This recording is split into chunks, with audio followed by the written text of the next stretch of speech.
Angliya Premyer Ligasida yana bir dramatik kecha. Premyer Liganing 25-turi doirasida Liverpool o'z maydonida Manchester Cityni qabul qildi. O'yin yakunida esa mehmonlar haqiqiy kambek namoyish etdi.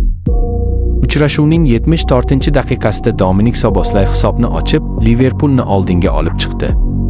Stadion jimib qolgandek tuyuldi, ammo Manchester City taslim bo'lmadi.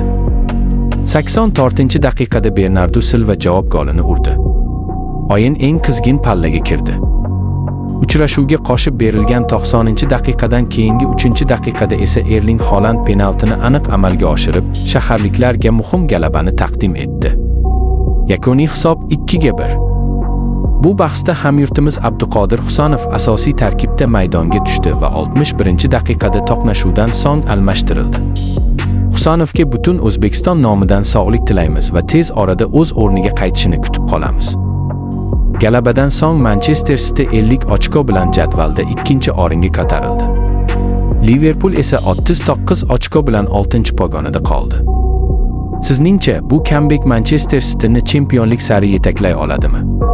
Agar video sizga yoqqan bo'lsa, like tugmasini bosishni unutmang. Kanalimizga obuna bo'ling va futbol olamidagi eng so'nggi yangiliklarni biz bilan birga kuzatishda davom eting.